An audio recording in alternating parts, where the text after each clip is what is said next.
Oşurtun jetkende kassaga akça ötökteyt eken. Kassaga oşurtken daha oşurtka turasın.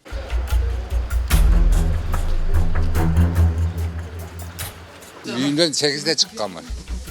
Bilbeyim kaysı malda baram. Ошондой да.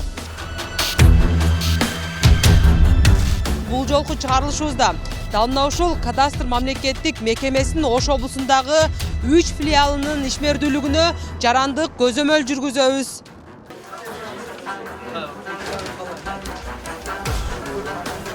Toyda turuңuzдар эми мында кылып эле. Жо жетекчи эмнеге жок сиз эми? Жок, камера түшпөйт, бул биздин мүлкүбүз. Жок, тартпаңыздар да. Жөтүрүп калса.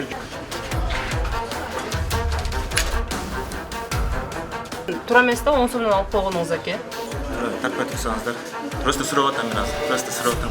Кайсы канал? Эмнеге? Жөн эле просто сурап коеюн. Силер мындай тура багытта интервью алган келиңиздерби?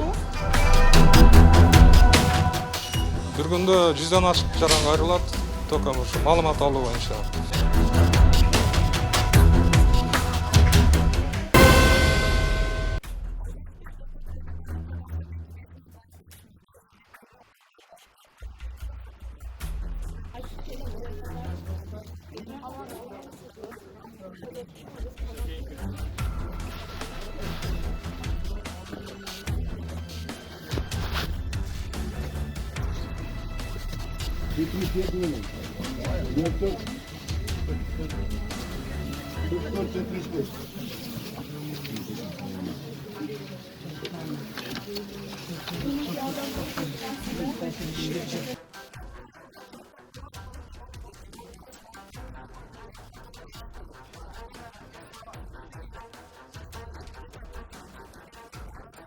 Sağır gelişken sağırta beri oturabız.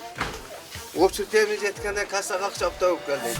Kassaga akça töküp gelden daha 2 saat turabız. Şunday var ota. Hayır ele ötürün boğuladı. Yok eşik açılıp jabılıp da ısınbayt eken. Условиясы болкен, отопления жоқ, misal üçün. Men üşüp kaldım misal üçün, aytam ben turöp. Үйүндөн 8'de çıkkanmın. Bilbeyim kaysı malda baram.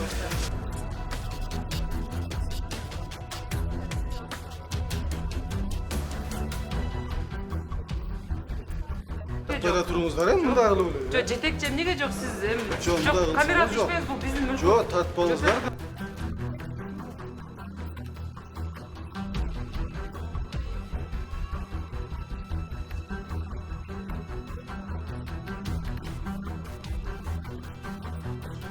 Азыр эми азыр эми ушу Нокат районунда ушунчалык эл көбөйүп кетти. Чындыгында ушул немебиз да бир аз тарыраак болуп атат. Бул боюнча жогору жакадагы кайрылууларды берип атабыз. Немелер тууралуучу бир аз имараты чоңойтконго Кудай буйрса чечилип калар.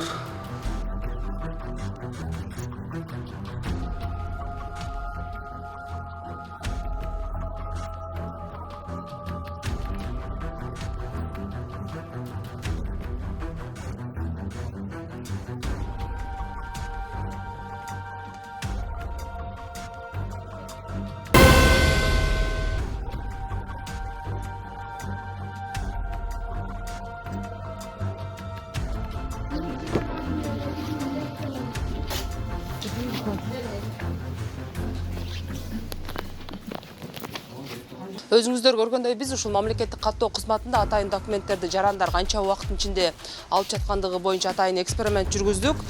Бул жерде ушул негизи форма 4 документин жарым сааттын ичинде ала турган болсо, Кара Суу райондук мамлекеттик каттоо кызматында бул документти мен өзүңүздөр көргөндөй 5 мүнөттүн ичинде гана алдым.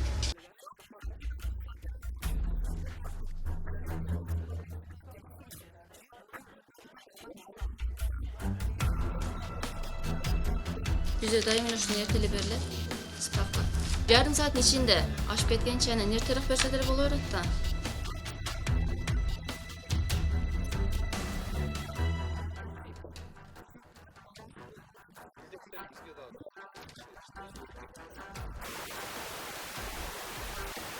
Силер мындай тура багытта интервью алган келиңиздерби?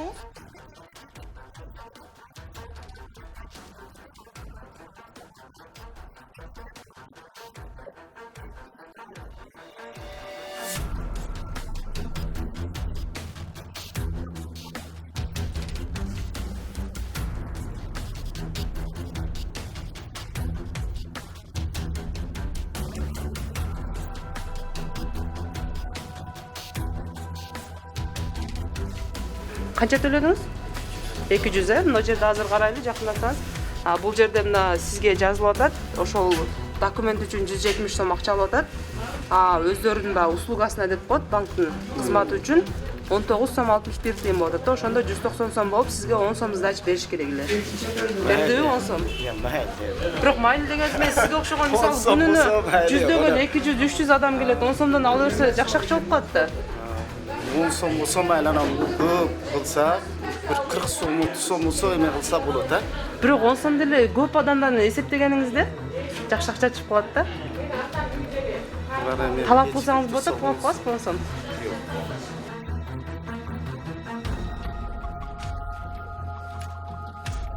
Жоқ, кейде ұмытып қалам, кейде не болып қалам. Мисалы канча адам келет сизге күнүнө? Канча адамга ушул? Канча? 300дөн 10 сомдон эсептегенде канча болуп калат акчасы? Кейде тыйыным жетпей қалат. Кейде жеткізгенге аракет қылам, болушунча. Жетпей қалса байкын таап чыгам мен. Ушундай болот. Майдалап кел десеңиз болот да, бирок 10 сомдон да өзү негизи туура эмес да, туура эмес поступок да. Да, кечирип коесуң, бирок кейде ушундай моменттер болуп калат. Жетпей калган учурлар болуп калат.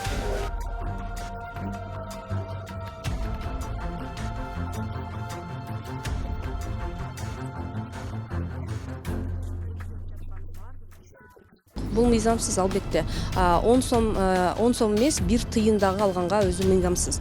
Ал нерселер кандай квитанцияда жазылган болсо, кирүү документтерде, кирген документтерге чыккан документтерде кайсы сумма жазылса, ошол сумма алыныш керек жана берилиш керек, кайтарылыш керек ал сумма. Мен эч кандай аны мыйзамдуу деп айта албайм дагы, андай акча кайтарганга майда акчасы жок болчу деп дагы алда мыйзамдуу деп айта албайм.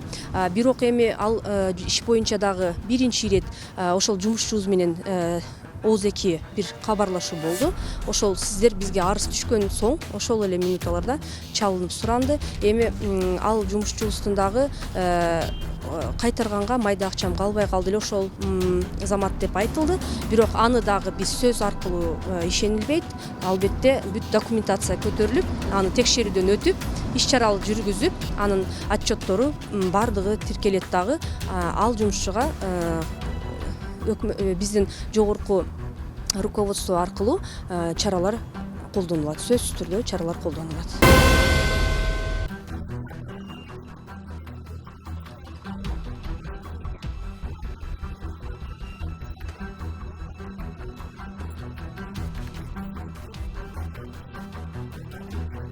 Ар түрдүү маалыматтарды беребиз.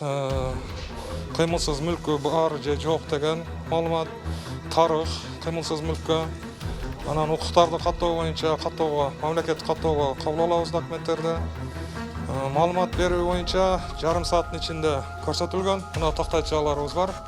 Нарктары көрсөтүлгөн. 170 сом 24 тиын турат бир тактама. Жарым сааттын ичинде интернет аркылуу беребиз.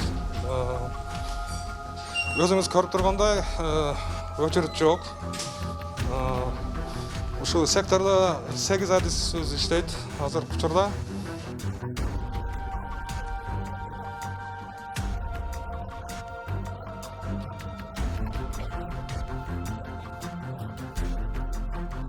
Базовый иштер жасап атабыз. Башкача айтканда, бардык жарандын жеке идентификациялык номери, пин номер деп коет. Ошол пин номерлерин толуктоо үстүндө иштеп атабыз. Ошондой эле бизде болгон кыймылсыз мүлккө тиешелүү документтердин бардыгын бүгүнкү күндө 95%га сканерден өткөрдүк. Электрондук сканер бар бизде. Анан Ош шаарынын тегереги ошондой эле Кыргызстан боюнча биздин системада санариптик карта даярдалган. Бардыгы бар. Ушул бардык тийиштүү айтып кеткен маалыматтар толук даяр болгондо анан баягы биз айткан концепцияны ишке ашырабыз.